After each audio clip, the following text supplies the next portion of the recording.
Good morning students. Chapter electrostatic potential and capacitance और topic है आपका redistribution of charge. Last time हमने energy density और energy stored in capacitor किया था, उसी से आगे ये टॉपिक है आपका रीडिस्ट्रीब्यूशन ऑफ चार्ज। तो हम मान लेते हैं हमारे पास दो कैपेसिटर्स हैं, दोनों ही हमने इंसुलेटिंग स्टैंड के ऊपर रख रखे हैं। सपोज इसको मैंने किसी भी मेथड से चार्ज कर दिया जिसकी वजह से इसके ऊपर चार्ज आया Q1। इसको भी मैंने चार्ज कर दिया, इसके ऊपर चार्ज आया Q2।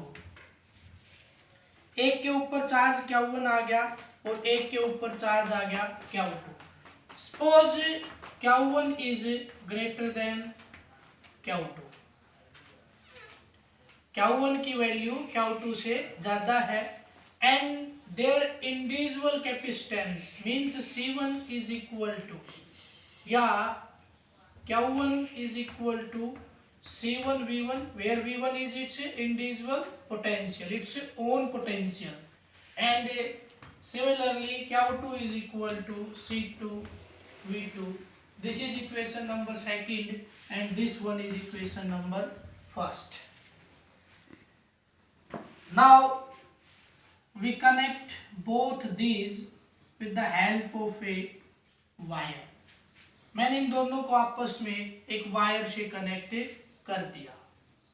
तो कनेक्ट करने के बाद the charge is starts moving towards Q2, Q1 से चार्ज Q2 की तरफ मूव करना शुरू हो जाएगा। क्यों? क्योंकि चार्ज हमेशा कहां से कहा जाता है, higher potential to lower potential, और यहाँ पे मैंने लिख रखा है Q1 is greater than Q2। कब तक चार्ज Q1 से Q2 की तरफ जाता रहेगा? जब तक कि Q1 is equal to Q2 ना हो जाए, यानी दोनों जब तक बराबर ना हो जाए। तो इस वायर से कनेक्ट करने से पहले टोटल चार्ज क्या था? Q1 प्लस Q2, और कनेक्ट करने के बाद भी क्या रहेगा? Q1 plus Q2। If the wire having negligible capacitance, अगर इस वायर का कैपेसिटेंस नेग्लिजिबल है तो अब मैं निकालना चाहता हूं कॉमन पोटेंशियल। क्या निकालना चाहता हूं? Common potential. We know that potential is equal to charge upon capacitance. Let that common potential is V।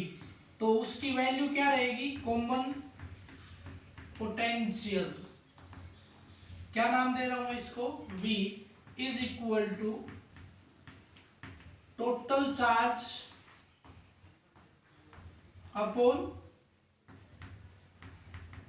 Total capacitance. तो टोटल चार्ज मेरा कितना है? Q1 plus Q2। Total capacitance कितना है? C1 plus C2। ये मेरे पास V की value आ गई। Now by using equation first and second we can write V is equal to C1 V1 plus C2 V2 upon C1 plus C2. This is the formula for common potential. ये हमारे पास common potential का formula आ गया। अब देखिए यहीं पे एक छोटा सा कॉन्सेप्ट और यूज होता है। मान लेते हैं जिस टाइम पे Q1 और Q2 बराबर हुए, यानी दोनों के ऊपर जो पोटेंशियल आपका हो गया, उस टाइम पे मैं मान लेता हूं कि एक का तो चार्ज Q1 डैश था और विच इज इक्वल टू C1V, और एक का क्या हो गया? Q2 dash which is equal to C2V, क्योंकि V तो क्या हो गया आपका? पोटेंशियल तो क्या हो गया है? कॉमन। तो यहां से अगर मैं Q1 dash upon Q2 dash निकालना चाहूं तो क्या आएगा? C1V upon C2V। इस V से ये भी कैंसिल, तो आपका केवल और केवल जो चार्ज है वो क्या हो जाएगा? रेशियो पेयर कैपेसिटेंस के बराबर। नेक्स्ट पार्ट है इसी का loss of energy in redistribution of charge. Charge के रीडिस्ट्रीब्यूशन में एनर्जी का लॉस क्या होगा? तो वही है, मैं मान के चल रहा हूं कि दो प्लेट है कैपेसिटर की, एक की कैपेसिटेंस C1 है या कैपेसिटी और दूसरी का C2 है। एक के लिए चार्ज Q1 है, दूसरी के लिए Q2 है। If their initial potential energy is UI, किसे रिप्रेजेंट कर रहा हूं UI से, therefore which is equal to 1/2 C1 V1 square plus 1/2 C2 V2 square, where V1 and V2 are individual potential of plate 1 and 2। तो मेरे पास एक equation तो है ये। अब देखिए सेकंड इक्वेशन के लिए मैं सोल्व कर रहा हूं। सबसे पहले मैं निकालता हूं कॉमन पोटेंशियल। क्या निकालता हूं? Common potential. तो कॉमन पोटेंशियल अभी आपने निकाला था क्या आया था? V is equal to, direct कर रहा हूं, क्या है Q1 plus Q2 upon C1 plus C2। तो मैं डायरेक्ट कर रहा हूं C1 V1 plus C2 V2 upon C1 plus C2। This is equation number second. ये मेरे पास आ गया कॉमन पोटेंशियल। तो अब मैं इसके लिए निकालूंगा फाइनल एनर्जी। तो फाइनल एनर्जी के लिए आपका फॉर्मूला क्या रहेगा भाई? कैपेसिटेंस है, जो उनकी कैपेसिटी है वो तो बदलेगी नहीं, लेकिन पोटेंशियल बदल गया। तो U final is equal to 1/2 C1, यहाँ पे V1 की जगह क्या आएगा V square plus 1/2 C2 V square. Now place the value of V। यहाँ पे मैं पहले V को एक साइड में लेके कॉमन ले लेता हूँ, और उसके बाद क्या करूंगा, इसे V की वैल्यू यहाँ पे रखूंगा। तो U फाइनल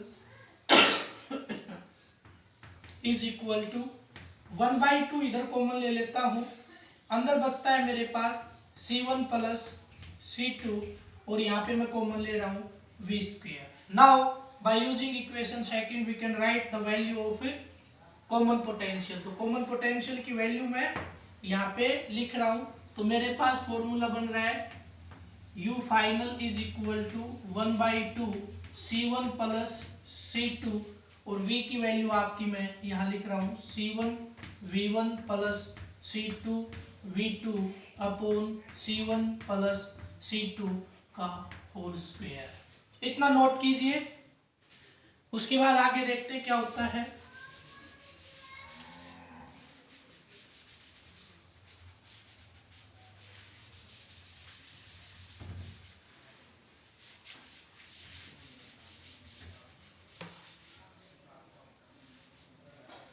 तो आपके पास U फाइनल की वैल्यू ये आ चुकी है।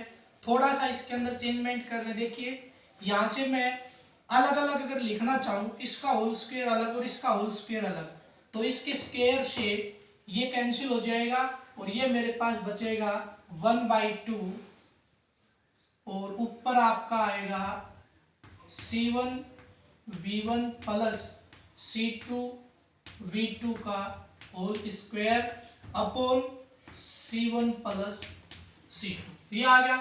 Suppose loss of energy is equal to U which is equal to, देखो ये ज्यादातर आपने देखा होगा क्या आता है U final minus U initial, लेकिन यहाँ पे इनिशियल क्या है ज्यादा, फाइनल क्या है कम, तो एनर्जी का क्या हुआ लॉस। तो U is equal to U initial minus U final. तो U इनिशियल में से U फाइनल को क्या कर देंगे सब्ट्रैक्ट कर देंगे, तो हमारे पास रिजल्ट आ जाएगा। तो देखिए U is equal to, U initial क्या था 1/2 C1 V1 square plus 1/2 C2 V2 square, और ये इसमें से सब्ट्रैक्ट करना है फाइनल, और फाइनल आपके पास है 1/2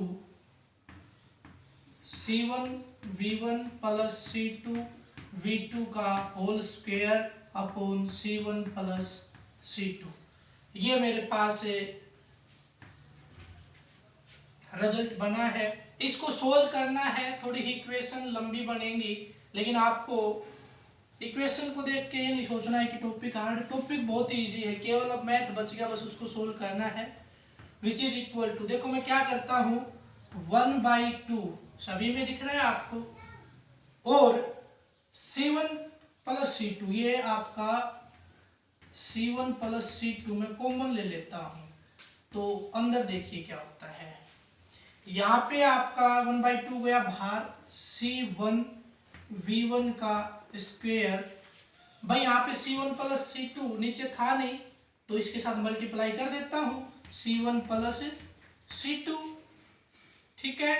उसके बाद नेक्स्ट देखिए सिमिलरली ये क्या आएगा आपका C2 V2 स्क्वायर, अंदर क्या बचा C1 प्लस C2, ये आपका क्या है यहाँ पे माइनस, और ये आपका क्या आ गया C1 V1 plus C2 V2 का होल स्क्वायर।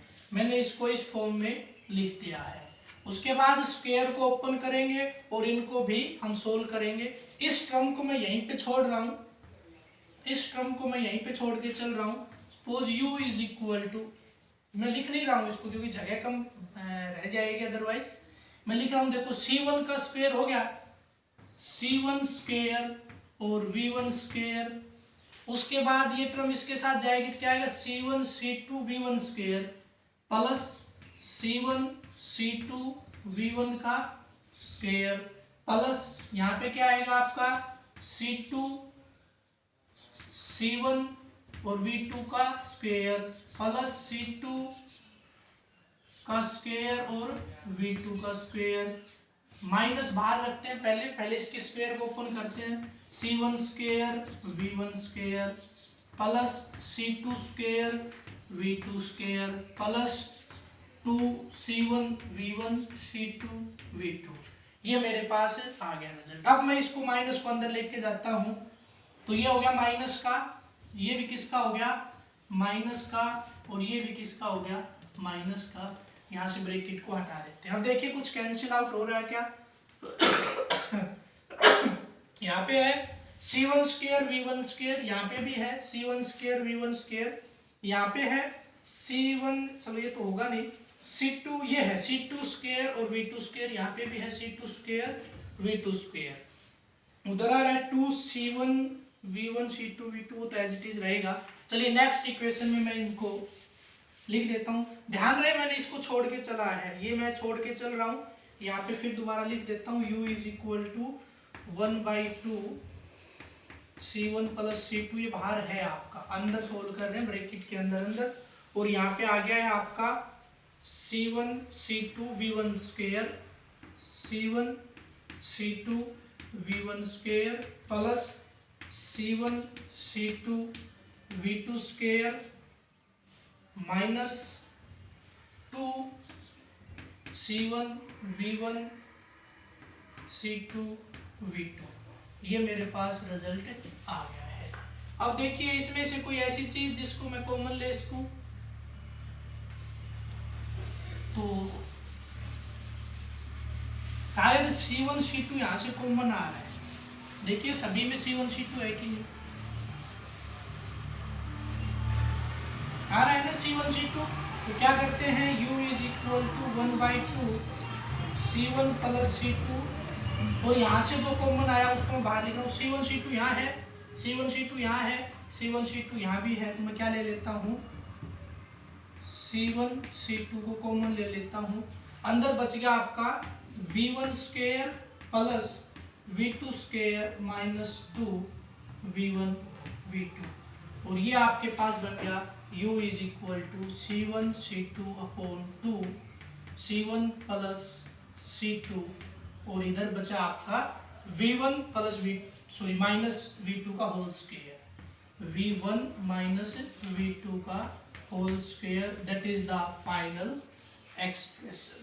तो थोड़ा सा मैथमेटिकल कैलकुलेशन लेंथी है, अदरवाइज इजी बहुत है। तो इसी तरीके से आपको सोल्व करना है। एक बार में समझ में ना आए तो वीडियो को आप दोबारा वॉच कीजिए, बुक की हेल्प लीजिए, पहले टॉपिक को अच्छे तरीके से समझना है।